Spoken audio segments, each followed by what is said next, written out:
32대 집행부의 구인구직 이 문제는 우리 집행부의 수건 사업이기도 하지만은 우리 역대 우리 치과계의 큰 난제이자 수건 사업이었다고 생각을 합니다. 치과인이라는 구인구직 사이트가 만들어졌다 해서 구인구직 문제가 다 해결된다고 생각은 안 하시고 계시리라 생각합니다. 그러나 큰 도움은 되리라고 생각을 합니다.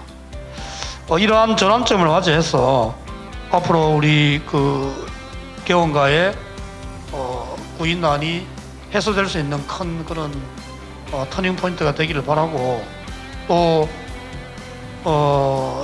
효율적으로 우리 구인난을 해결하기 위해서 또 보건복지부와 또 유관단체인 대한치과위생사협회 그리고 간호조무사협회와도 우리가 항상 늘 상생의 길을 모색해야 되고 그렇게 해왔다는 말씀을 드립니다.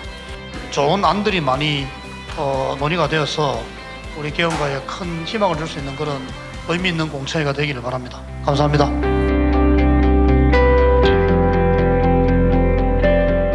치과에는 일단 무료로 할 예상입니다. 법정 의무 교육을 치과에서 매년 해야 된다고 한다면 그 법정 의무 교육을 치과인이 해결을 해주면서 그 해결을 해줄 때 우리 직원들의 개인정보를 획득을 해서 치과인이 그래서 가입을 유도하는 쪽으로 교육 동영상을 저희가 열심히 구해서 올리고 있는데, 이게 이제 경단녀이거나 신입 직원들의 경우에 혹은 일반인도 경우에 뭐 나는 코디를 준비를 하는데 치과 코디 전문으로 하겠다 이런 식으로 하면 그런 상당히 괜찮은 교육 프로그램들을 갖다가 치무 쪽에서 준비를 해주셔가지고 교육을 하게 되고, 그 교육을 프로그램 하게 되면 치과인의 이력이 남습니다. 그래서 치과인 이력서에 그 사람이 어떤 교육 동영상을 치과에서 봤다라는 게 남아있기 때문에 원장님들께서 판단을 할 수 있고, 그 판단을 한다면 좋은 직원을 뽑는데 조금이라도 도움이 되지 않을까. 통계 기능은 이제 지역별 통계를 다 지금 넣기로 해서 어느 지역에 치과 직원을 구하는 치과가 얼마나 있는지에 대한 얘기를 할 수 있고요. 그런 식으로 한다면 얼마나 전국적으로 얼마나 모자라고 어느 지역이 얼마나 모자라고 뭐 이런 내용도 볼 수 있고요. 그런 걸 갖다가 이제 방향을 제시하거나 정책을 연구를 하거나 이런 데 한 자료를 생성하기 위해서 충분한 지금 통계 자료를 얻을 수 있도록 준비를 하고 있습니다.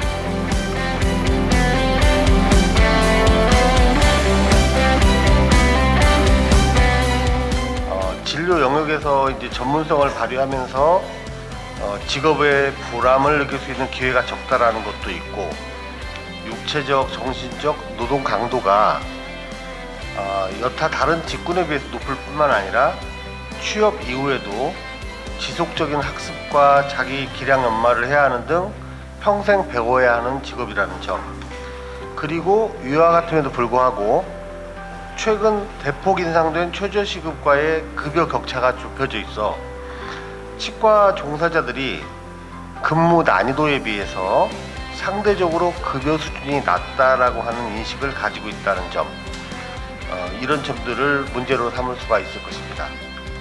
저희가 그 서치에서 실시했던 간호조무사 치과 취업 과정에서 참여한 그 수강생들에게 설문을 실시하면 모두가 예상을 하듯이 치과에 취업하지 않는 이유로 의료기사 업무 범위나 뭐 직역 간의 문제 이런 거 전에 학원에서 치과에 대한 교육이 없고 치과에 대한 실습할 기회도 적고 국가고시에서도 매우 적은 비중을 차지하기 때문에 과목에 대한 이해보다는 문제풀이에 집중을 하고 결국에는 다시 치과에 대해 모르기 때문에 취업에 대한 두려움을 가질 수밖에 없다, 이렇게 얘기를 합니다. 이 간호조무사를 치과로 유입하기 위해서는 다각도의 노력이 필요할 것으로 생각되는데, 치과에서 인력 수요가 매우 많은 데에 반해 간호조무사 배출 뒤에 치과에 대한 재교육을 할 경우 막대한 사회적 비용이 필요하다는 것을 관계기관에 인식시킬 필요가 있습니다. 이 치과인이 정말로 성공적으로 이게 활성화돼서 돌아간다 그러면 이 회원들의 혜택으로서 크게 다가올 수 있다고 생각됩니다. 그래서 그것이 또 회비 납부율의 증진을 일으키기를 간절히 기대하는 바입니다. 미국식의 덴탈 어시스턴트에서 우리나라 법에 허용하에 있는 그런 제도를 그런 인력을 좀 창출해내면 어떨까 하는 생각을 해봤습니다. 그래서 새로운 치과 보조 인력으로서 우리가 치과 위생사나 간호조무사는 이렇게 전문 직종으로 치과 위생사 같은 경우는 예방과 치주에 보다 전문 직무에 더 충실하도록 하게 하고 나머지 이런 진료를 보조하는 인력을 개발한다 그러면 치과의 지금 현재 상태에서 단기적으로나마 도움이 되지 않을까 해서 지금 말씀을 드렸습니다. 치과인의 성공을 위해서는 회원들의 가입 동료도 중요하지만 더 중요한 것은 구직자의 증거입니다. 일정 수준의 교육을 받은 일반인이 추가가 된다면 인력난의 해결에 큰 도움이 될 거라고 생각을 합니다.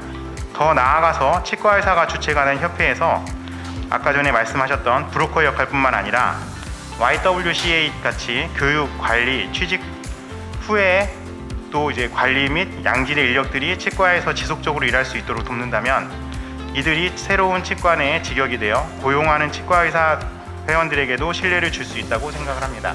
지난 9월에 이제 보건복지부가 제2차 구강보건사업 기본계획이라는 거를 발표를 했었는데 거기에서 이제 전문 치과 위생사 제도에 대한 언급이 있었습니다. 그래서 치과 위생사협회에서도 공청회 교체하는 등 되게 분주히 이제 준비를 하고 있더라고요. 그리고 이제 그 추진 내용의 골자는 여러 분야가 있는데 우선 이제 노인 장애인 분야와 간염 관리 분야에 집중해서 전문 치과 위생사를 양성하자는 거였고요. 이제 치과 종무사 제도의 도입에 따른 관련법의 개정도 저희와 간호조무사협회 유관단체 정부의 노력으로 어느 정도 이제 가시화될 것 같고 법적 업무에 치과 업무를 담당한 인력 양성 등 전체적으로 이제 치과 진료팀의 개편이 어느 정도 이제 필요할 것으로 저는 생각이 됩니다. 또 이에 맞춰서 김증민 의원님도 말씀하셨듯이 이런 교육 과정의 개발과 이제 운영이 지속적인 운영이 꼭 필요할 거라고 생각이 되고요. 결론적으로는 저희 치과 진료팀이 하나의 팀으로서 각 직영의 역량을 어떻게 활용하는 것이 효과적인지를 먼저 고심을 좀 해야 되고요. 또 그것이 나아가서 치과 의료 서비스의 생산성을 어떻게 높인가 동시에 국민의 건강 증진에 어떻게 기여할 수 있는가에 저희 이제 치과계 단체들이 머리를 맞대고 공동 연구와 논의가 지속적으로 필요할 것으로 생각됩니다.